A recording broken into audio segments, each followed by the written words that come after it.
This is A Word, a podcast from Slate. I'm your host, Jason Johnson.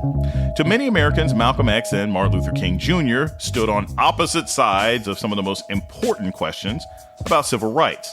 But historians say that was always an oversimplification, and new scholarship proves it.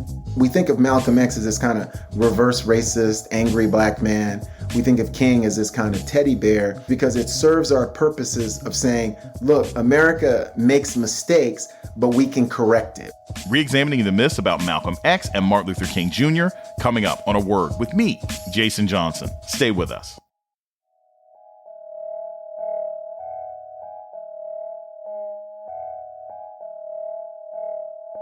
Welcome to A Word, a podcast about race and politics and everything else. I'm your host, Jason Johnson. Today, May 19th, is the 98th anniversary of the birth of Malcolm Little, who came to be known to the rest of us as Malcolm X.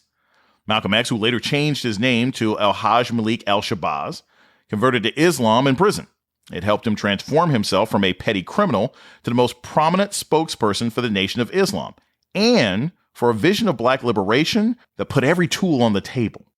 We declare our right on this earth to be a man, to be a human being, to be respected as a human being, to be given the rights of a human being in this society, on this earth, in this day, which we intend to bring into existence by any means necessary. Speeches like that put Malcolm X in sharp contrast to the nonviolence movement led by Dr. Martin Luther King Jr., who, while reviled by much of the white community in his life, has become the favorite civil rights leader of most white Americans in his death. Part of the mythology built around Dr. King was his vocal condemnation of Malcolm X, who King reportedly said, quote, has done himself and our people a great disservice. Except King never said that. Beyond that misquote, the distance between Martin Luther King Jr. and Malcolm X, especially as their work evolved, was not as great as popularly reported. And more scholars are working to re-examine the history of that relationship and the implications for what we think we know about the civil rights era. Joining us to talk about it is Peniel Joseph. He's the author of several books, including The Sword and the Shield, The Revolutionary Lives of Malcolm X and Martin Luther King Jr. He's the Barbara Jordan Chair in Ethics and Political Values and the founding director of the Center for the Study of Race and Democracy, all at the LBJ School of Public Affairs at the University of Texas at Austin. Peniel Joseph, welcome to A Word. Thank you, Jason. There's this passage from Martin Luther King Jr.'s 1965 Playboy interview where he talks about Malcolm X that was recently exposed as false, or at least doubtful. Here's the quote. In his litany of articulating the despair of the Negro without offering any positive creative alternative, I feel that Malcolm has done himself and our people a great disservice. King also reportedly said, quote, fiery demagogic oratory in the black ghettos, urging Negroes to arm themselves and prepare to engage in violence, as he has done, can reap nothing but grief. What did King actually say? And how was this discrepancy just recently discovered? King doesn't say anything about being a fiery demagogue in the actual quote. In fact, it's a sort of very mild and subtle rebuke or critique. And King says, hey, I don't profess to know all the answers, but I wish sort of he was more hopeful. And the way in which Jonathan Eig, who's really a terrific biographer, who's written a great biography of Muhammad Ali and now a great biography of King, what he discovered, which good historians and journalists do, is that he looked for the transcript of the original interview. And he found the transcript, and the transcript's an 84-page transcript, which he surmises was directly typed up by Alex Haley's secretary at the time. And historians and scholars and folks have looked to it as obviously a legitimate source, because part of our archival material is newspapers, but we're also aware as historians and as journalists that newspapers can make mistakes. They can misquote people. The real problem here is Alex Haley. And we've kind of always known that Alex Haley is a complicated figure. He was accused of plagiarizing a portion of Roots, which becomes his bestseller in 1977, 76, and then becomes a great television series in 77. And there are sequels, and Alex Haley becomes a multimillionaire because of that. Part of what makes Alex Haley problematic in the 60s is that he, like all of us who have been Black writers and really in a different historical time period, is really suffering and trying to make a living as a freelance writer. That was harder then than it is now, as tough as that might be for people to believe, right? And so he was constantly in search of getting more advances. There's a good biography of him by Robert Norrell I've reviewed. And, he at times would exaggerate what somebody was saying. At times he would embellish, all to sort of make good copy. And certainly the King misquote becomes especially problematic because Alex Haley is the person who Malcolm X collaborated on for his posthumously published best-selling autobiography, The Autobiography of Malcolm X, as told to Alex Haley, which is published in October 1965, 8 months after Malcolm's assassination. Were there other instances where King talked about Malcolm X that should have been probably part of our public discourse that maybe balance this out? Did he ever talk about him in other times? He did. One of the things about King and Malcolm is this. When we look at the historical records so far, most of the time, Malcolm X is the person who's more willing to publicly call Dr. King out and not the reverse. So what King does most of the time is very diplomatically talk about sort of the Muslims, the Nation of Islam. So King will say, hey, this is the reason why the Muslim movement is gaining traction because we're not passing enough civil rights legislation. Malcolm is going to call King by his name and actually at times call him an Uncle Tom. That's going to soften up by the time, really even before Malcolm leaves the Nation of Islam. You can see he's sort of two mindsets about King. He's both inspired in certain ways by King's impact in places like Birmingham. He's also resentful and says King is using children and women where men should be fighting, right? I think Malcolm, and I say in my book about Malcolm and King, I think Malcolm has a fundamental misunderstanding of nonviolence as practiced by Dr. King, because as practiced by Dr. King, nonviolence is muscular, it's powerful, it's coercive. And King says as much. I think in some ways, King's biggest repudiation of Malcolm is a speech that most people don't talk about in May of 1963 in Los Angeles, where there's maybe over 20,000 people are there. Sammy Davis is there. He gives Dr. King a $20,000 check right on the spot for what's going on in Birmingham. And in that speech, King has one of the most forceful defenses of nonviolence ever. But I argue he's really speaking to Malcolm. And what he says in that speech is that the real courageous people are the people practicing nonviolence. Because it's so muscular, it's so potent, you have to put your life on the line. And he says that the real moral cowards are the people who can't practice nonviolence. And every time I see that speech, I'm smiling. I'm cracking up because he never mentions Malcolm X. He never mentions Malcolm X. But Malcolm has been dogging him in the papers in Birmingham saying he's a coward. Real men don't put their women and children on the line. And King is in Los Angeles and he lays it straight and says, this is what you have to be, the most manliest man to practice nonviolence. And I love that. I want to play this particular clip because the perception of their disagreement wasn't just about the way in which they resisted. Some of it had to do with ideology. And here's a clip, a very famous one, of Malcolm X calling out Dr. King. And I want to get your thoughts on the other side.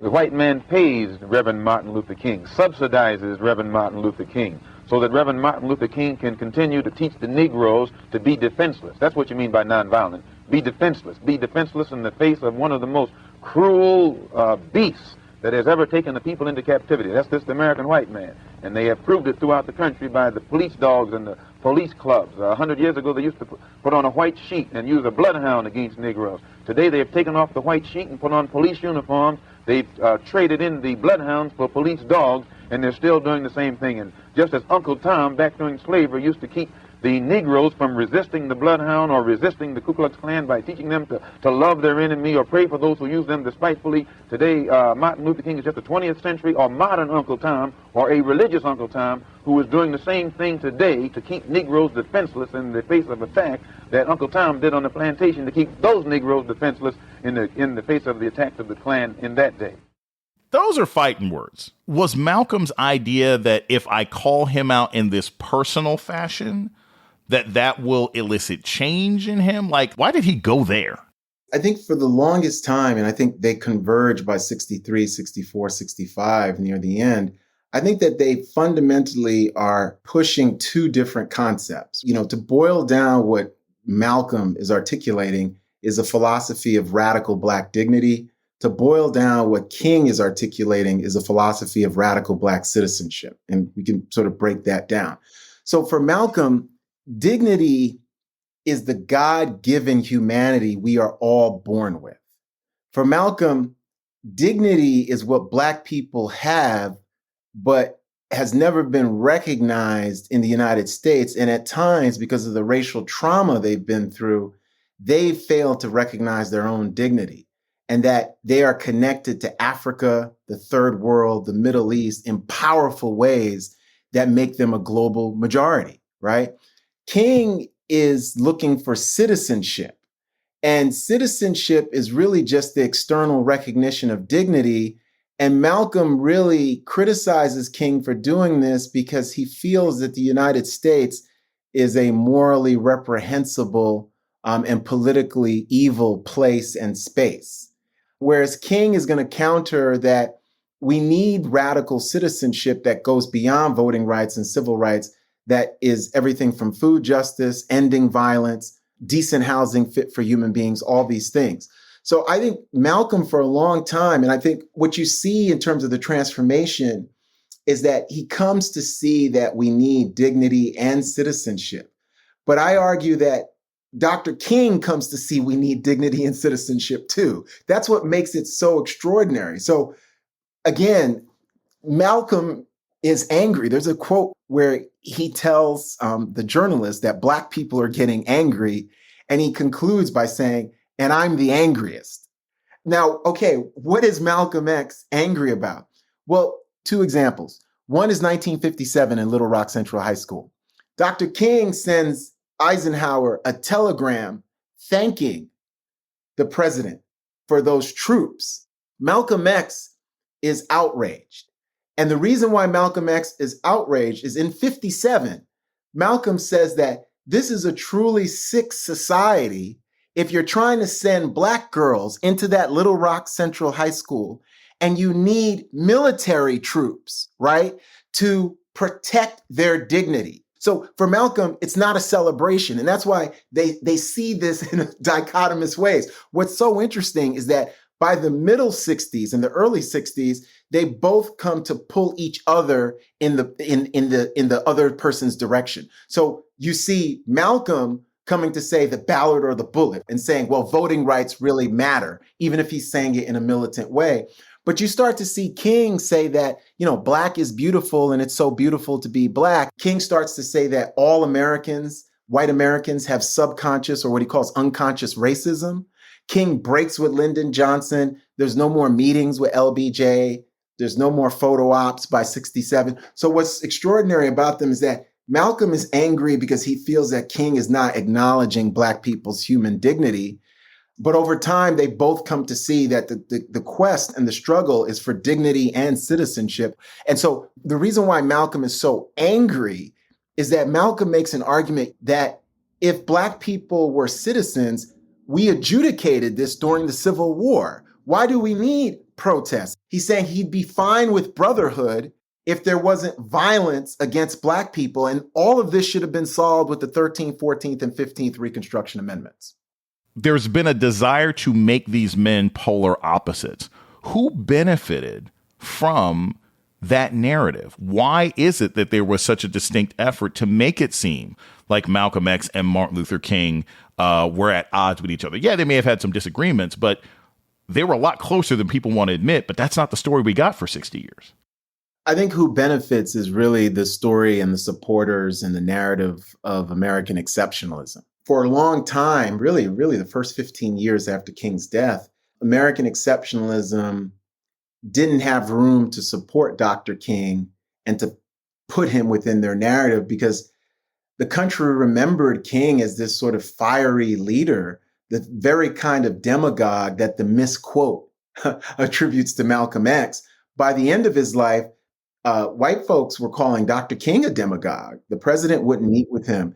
He's speaking out against the Vietnam War. he's saying America is going to go to hell. And it's so interesting. One of King's last speeches was about America going to hell. And one of Malcolm X's last speeches was about America going to hell and white supremacy. So it's just so interesting in terms of these two preachers. So I think that dichotomous, that whole idea of Malcolm as King's evil twin or doppelganger, only helps a narrative of American exceptionalism that retcons King, but only to the extent that he makes us all look good. And that's why Lyndon Johnson accepted the Nobel Peace Prize and said, the Nobel Peace Prize, this is not just about you, Dr. King, it's about the whole country and how we're getting better on this racial progress tip, right? Even though it was King doing all that work and the movement within King and all those Black women and the grassroots doing the work, right? So I think that the reason why we think of Malcolm X as this kind of reverse racist, angry Black man, we think of King as this kind of teddy bear, is because it serves our purposes of saying, look, America makes mistakes, but we can correct it. We're a self-correcting country where, and Barack Obama said this too, he said, hey, we're constantly trying to perfect our union, because Obama's a big believer in American exceptionalism. And he was such a big believer in American exceptionalism, it got all of us excited about a narrative of American exceptionalism for a moment where we could be in there too. And, and we're all still implicated, because even some of the fiercest critics of the country at times work for the New York Times. At times we have access as professors and multimedia access. So it doesn't mean somehow we are modern day Uncle Toms, but it's complicated. We're going to take a short break. When we come back, more on re-examining Malcolm X. This is A Word with Jason Johnson. Stay tuned. This episode is brought to you by MJ, the electrifying Broadway musical that the Washington Post calls a runaway hit. With 4 Tony Awards, including Best Choreography and a book by the legendary 2-time Pulitzer Prize winner Lynn Nottage, the show is mind-blowing.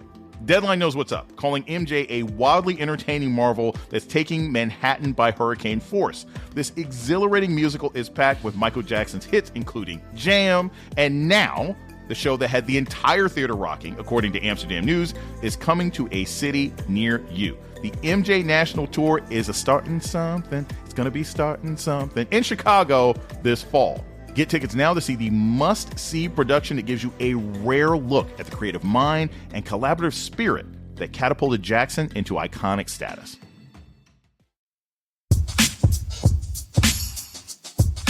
You're listening to A Word with Jason Johnson. Today we're talking about Malcolm X and his relationship with Dr. Martin Luther King Jr.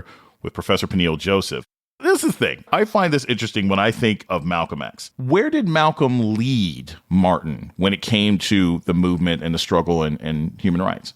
Well, Malcolm is ahead of King on the idea of America as a police state and mass incarceration, the criminal justice system. Malcolm had been incarcerated for 77 months as a juvenile delinquent, as somebody who committed burglary, as somebody who abused drugs. Malcolm pushes back against that system in real time, negotiates with police captains and big city police chiefs in New York and Los Angeles. It really takes King's visit after the Harlem Rebellion of 1964 for him to really begin to see the depth and breadth of racial injustice in the United States. And certainly Watts puts him over the top, and Malcolm has already been assassinated by August of 65. Another place he led was in the international arena. Dr. King, yes, goes to Ghana in 1957. Yes, goes to India in 1959 for a month-long trip. Has a critique of colonialism, but the person who's got the anti-imperialist, anti-colonial critique is really Malcolm X, because of the visits to Africa in 1959 for 5 weeks. And then really 2 extraordinary visits in 1964, 5-week pilgrimage from April to May for the Hajj, and then 19 weeks from July to November of 1964. And what's so interesting here is that it's really Malcolm who criticizes the war in Vietnam before Dr. King does. It's really Malcolm who criticizes the idea of American empire in really powerful ways that Dr. King is going to then take up. And then finally, when you say human rights, it's really important here. It's Malcolm X who, in a very pointed way, says that what we are engaged in is a human rights struggle. And certainly Malcolm leads with a kind of revolutionary Pan-Africanism that's really also pragmatic. So Malcolm is meeting with folks in Cairo, in Saudi Arabia, in Ghana, in Nigeria, in Tanzania, in Monrovia, just all over. And what's important for us to understand with Malcolm's revolutionary Pan-Africanism, Jason, Malcolm is the person who schools Cassius Clay and Muhammad Ali on what it means to be a world Black global citizen in human rights activism.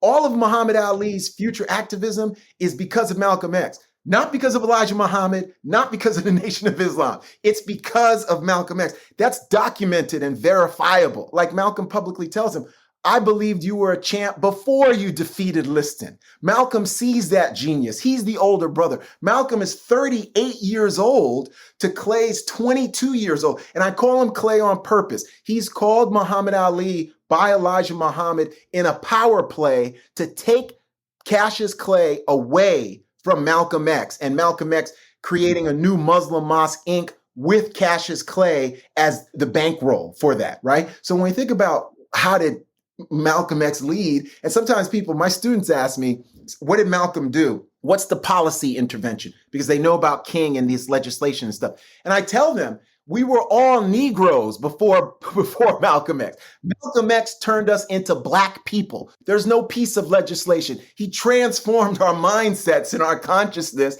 to make us believe that we were beautiful. And again, Malcolm is a forerunner. When we think about Afrocentricity and people who love Black people, Malcolm is constantly talking about how special and important Africa is, not for what Black Americans can teach Africa, but for the reverse. He's saying we have to go over there and sit at the knee of these Africans and learn what dignity means. That's what he's saying, despite colonialism. So he's so brilliant, but he has so much, Jason, humility. Eventually, King and Malcolm X become closer politically, but they only met once in 1964 in Washington, D.C. Theologian James Cohn talked about it for a 2018 Al Jazeera documentary. I want to play you this clip. Malcolm X always wanted to meet King and debate with King, but King always refused to meet with Malcolm, largely because he knew that if he met with Malcolm, support from the white community would be almost eliminated.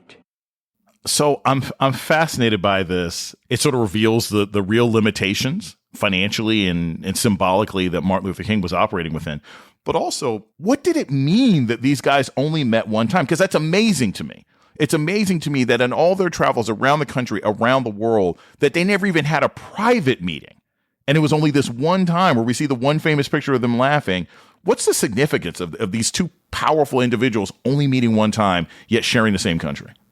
I agree with James Cohn partially. I think there's more reasons why King didn't meet him, but I think he felt he would be hurt politically if he did. And I would say that in December of 1964, Malcolm is in the audience and listens to an entire speech by King. And that's the second time. He listened to the March on Washington, but he's at the Harlem 369th Armory around December 16th, 17th of 64. King has just come back from the Nobel Prize winning tour. Malcolm has just come back from his second tour, and he listens to King's speech. He's sitting next to Andrew Young, who becomes later ambassador, United Nations, and mayor of Atlanta and a congressman.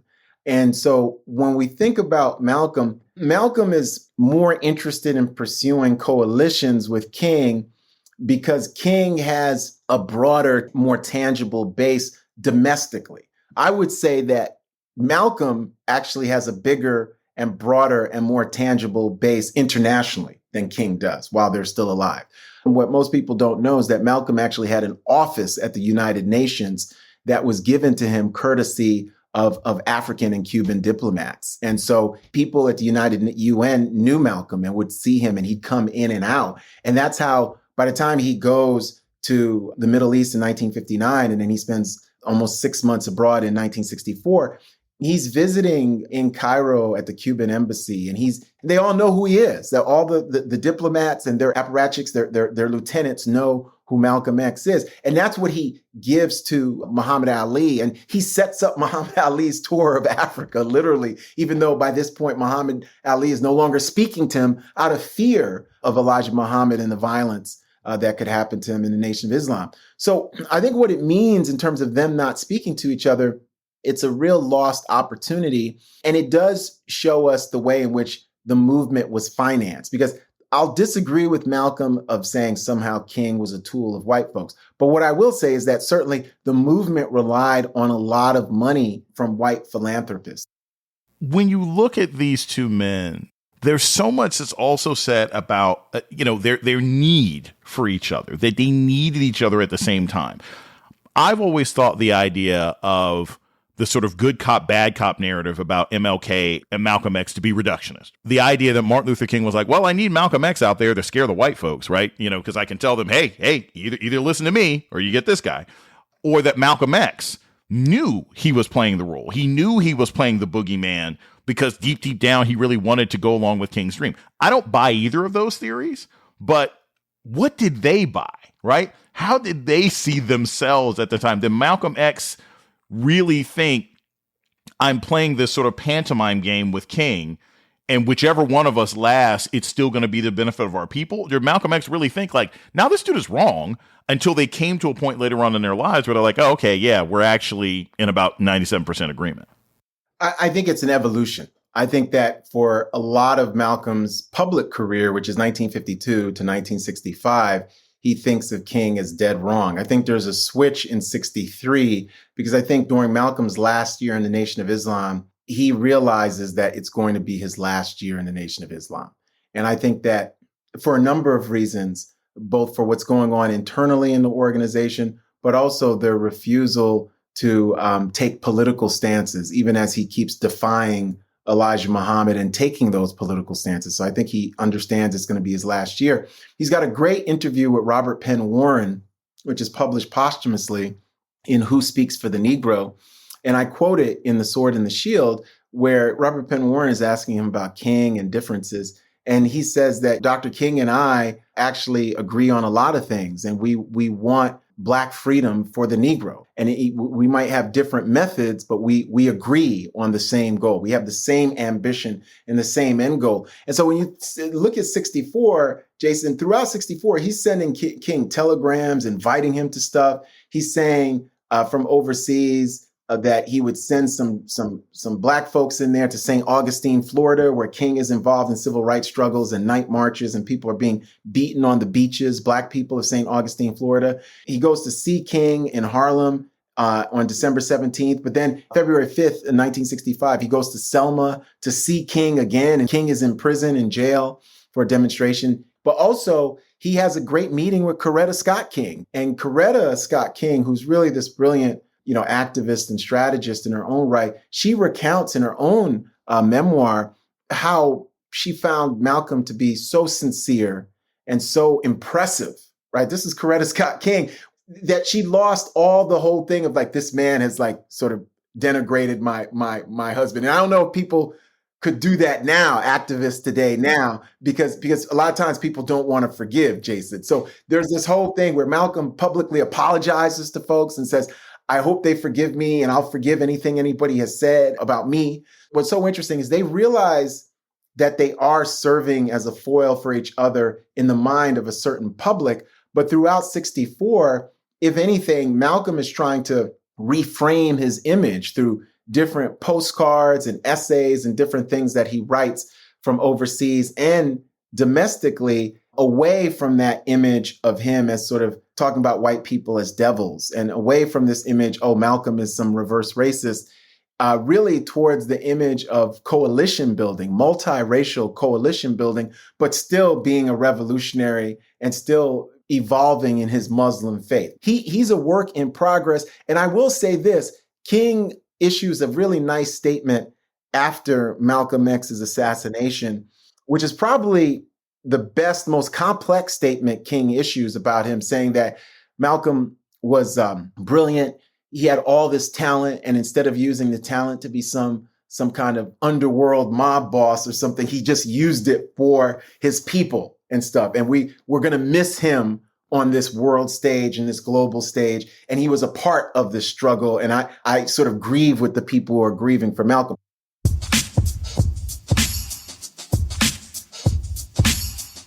We're going to take a short break. And we come back, more about re-examining Malcolm X with Professor Peniel Joseph. This is A Word with Jason Johnson. Stay tuned. Smoothie King asks, what's that sound? That's the sound of hearts popping out of your eyes when you see Smoothie King's all-new smoothie bowls. These Power Pack beauties are just waiting to be spooned. Our smoothie bowls start with acai or pitaya and are handcrafted with fresh toppings like sliced bananas, sweet berries, ripe mangoes, crunchy Purely Elizabeth granola, and a savory peanut butter drizzle. That's the sound of a smoothie bowl being made fresh, just for you. The new Smoothie Bowls menu, only at Smoothie King. You're listening to A Word with Jason Johnson. Today we're talking about Malcolm X with author and scholar Peniel Joseph. I always wonder, what would this person think today? Malcolm X comes back, right? He comes back at the age that he was killed. He comes back, in 2023. What would he say about today's activism? What would he say about what he sees in today's America?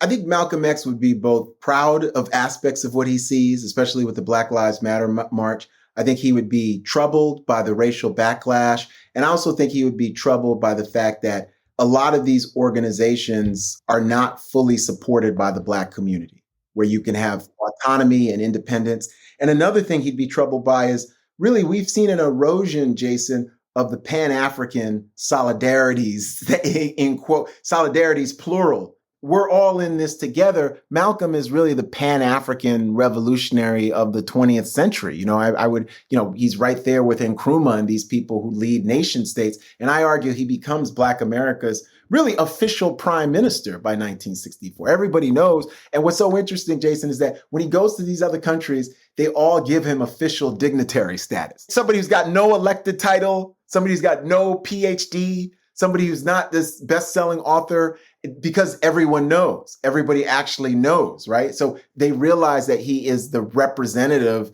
of sort of the Black working class, the Black grassroots. So I think he would be emboldened by the way in which we had an uprising over the death of George Floyd, who was not a famous Black person. But I think he would be troubled by, again, our lack of self-determination in terms of funding, how we've gotten caught up with these funding models that really force us to constrain the message. I think one of the reasons why he was so powerful is that his funding model was really just always Black people. He was not looking for funding from people outside of our community in that sense. So much of what we know about Malcolm X was shaped by his autobiography. It was written by Alex Haley. And there have been lots of concerns about Alex Haley's writing, certainly in recent years. What is something that concerns you about what we may also be missing because of Alex Haley's writing about Malcolm X? And what's something that you definitely want the audience to know about Malcolm X going forward on this 98th birthday of his?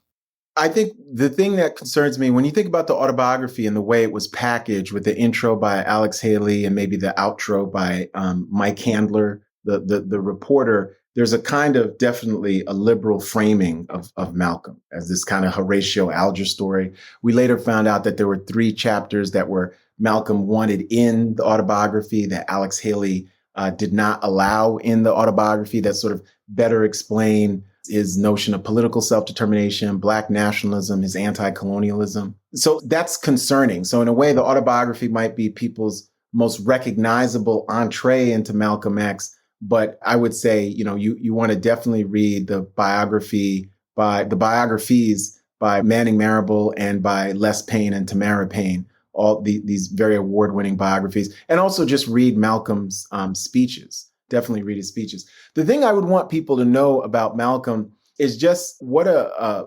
wonderfully human and humane and vulnerable person he was. Somebody who had a sense of humor, who loved his wife, Betty, very much, loved his 4 daughters while he was living. Betty was pregnant with twins, and he eventually has 6 children, but the 4 that he met, but he would have loved all of his daughters. But I think we think of Malcolm as somebody who's just all activism all the time, and don't think of this as a person who loved ice cream, who loved his coffee hot and black, but with some sugar in there too, who loved to visit the port city of Alexandria in Egypt, right, when he was overseas. He's got a wonderful letter where he says, my heart belongs in Cairo, and how he fell in love with Cairo in Egypt. So this is somebody who's a poet. This is somebody who is a teacher, a husband, a father, a brother, really a lover of Black people and of life, right? And so we do him a disservice when we don't think of Malcolm X as somebody, El Hajj Malik El Shabazz, who could be one of us. Peniel Joseph is the author of The Sword and the Shield, The Revolutionary Lives of Malcolm X and Martin Luther King Jr. He's also the founding director of the Center for the Study of Race and Democracy at the LBJ School of Public Affairs at the University of Texas at Austin, and the Barbara Jordan Chair in Ethics and Political Values. I have learned more in this podcast today than probably my entire undergraduate education. Thank you so much for joining us today on A Word. Hey, I really enjoyed it. Thank you, Jason. And that's A Word for this week. The show's email is aword@slate.com. This episode was produced by Ayanna Angel. Ben Richmond is Slate's Senior Director of Podcast Operations. Alicia Montgomery is the Vice President of Slate Audio. Our theme music was produced by Don Will. I'm Jason Johnson. Tune in next week for A Word.